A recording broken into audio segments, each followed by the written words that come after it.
Monsieur le sous-préfet, représentant de l'État, Madame la directrice, n'est-ce pas, de l'USAID, Madame la directrice adjointe de l'ONU d'ici, Monsieur les maires, Diarra qui est mon ami, hein, Diarra, Monsieur le maire Koumando Fenfal, Monsieur l'adjoint au maire Bokoum de Fass Colobane Gueule Tapée, Mesdames et Messieurs, partenaires dans le cadre de la lutte contre la mendicité ou l'exploitation des enfants, chers invités, vous me permettrez tout d'abord de remercier, de magnifier et d'honorer même nos partenaires, et principalement l'USAID et l'ONU d'ici. Ils nous ont permis d'atteindre un objectif, c'est-à-dire réduire la mendicité et l'exploitation des enfants. La Médina et sa commune sœur Fass Colobane Gueule Tapée ont débuté ce projet et l'ont réussi grâce à 2 combattants, grâce à 2 personnes très engagées. Je cite, c'est M. Ndoye de Fass Colobane Gueule Tapée et Maman Kiné Diop de la Médina. Et vous me permettrez de leur rendre hommage et rendre hommage à leurs équipes. Ils ont très bien travaillé.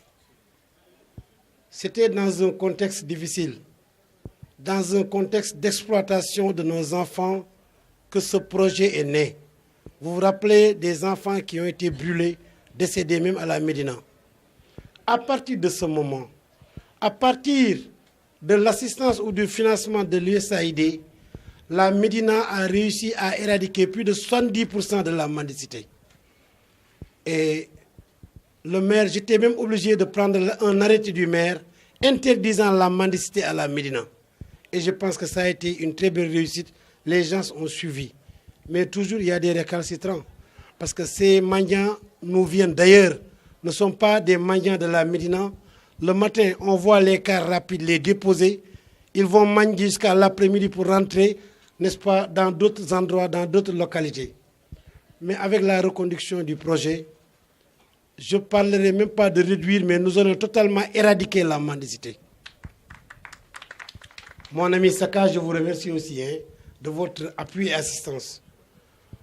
Donc, chers invités, Monsieur les maires de Pikine Nord et de Diamaguène, je vous rassure que c'est un projet noble, c'est un projet sain, c'est un projet dont vous verrez la participation de toutes les couches.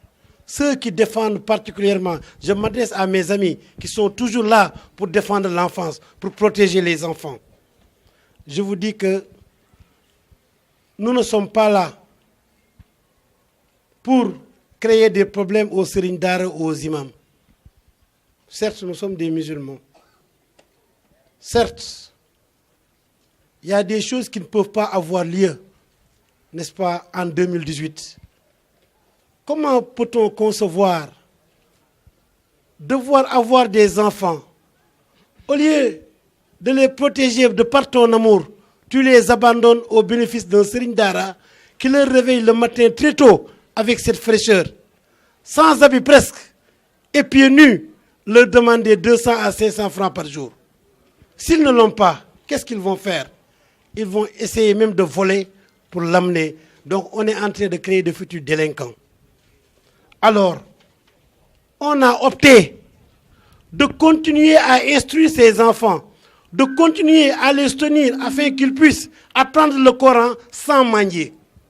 L'objectif principal, c'est continuer ce travail, c'est renforcer les serigne dara, renforcer les imams, afin qu'ils puissent inculquer du savoir à nos enfants sans pour autant de les obliger à mendier. À la Médina, nous l'avions réussi parce qu'avec ce projet, nous avions construit 2 villages des tout petits, Kër Biram Sassoumsi et Kër Mam Dabakh. Le matin, c'est le préscolaire, l'après-midi, c'est le dara. Les serigne dara, chaque serigne dara a une classe, gratuitement. Les enfants ont le lait à l'école et les uniformes. Ils apprennent gratuitement sans payer. Donc, on n'a plus le droit de les mettre dans la rue, n'est-ce pas? Ce qu'on va faire maintenant, c'est créer un orphelinat et un centre d'accueil pour les enfants qui ne sont pas de la Médina, qui sont obligés de dormir là-bas, essayer de les trouver où dormir et un personnel d'encadrement. C'est pourquoi nous avions recruté les Badjenu Gokh, les 36 Badjenu Gokh de la Médina. Nous avions pu signer un contrat à raison de 50 000 par Badjenu Gokh. Pour chaque Badjenu Gokh et le délégué de quartier puisse aller dans son quartier, voir qui sont les mendiants et leur chercher au moins un médecin qui les protège. Donc on a signé une convention avec le centre de santé Cheikh Amadou Bamba parce qu'on a eu à organiser des journées médicales pour la petite enfance et pour les talibés.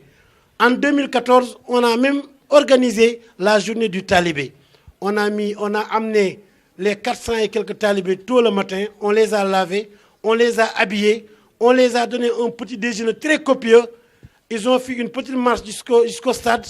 Après, on les a mis dans des bus climatisés. Ils étaient au Palais de la République, ils étaient à l'Assemblée nationale, à la ville de Dakar, au monument de la Renaissance. Et finalement, ils sont venus au parc de Hann pour jouer au football avec les élèves des écoles. Ce jour-là, on ne pouvait pas les reconnaître. À partir de ce moment, dès le lendemain, ils sont revenus me dire que nous voulons aller à l'école. Donc je pense que ce sont des gens qui méritent d'être aidés. Ce sont nos enfants. Demain, ils seront les adultes de demain, l'espoir de la nation. Ils ont besoin de notre soutien. Ils ont besoin de notre assistance.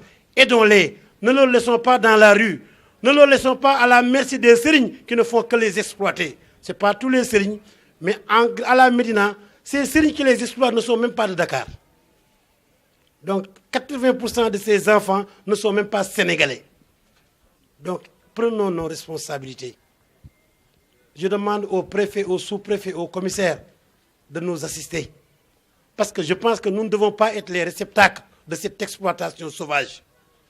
Merci encore une fois de plus l'USAID, merci l'ONUDC, merci à vous, monsieur les maires, monsieur les autorités administratives, politiques et religieuses, mais tout sauf la mendicité des enfants. Merci. Merci beaucoup.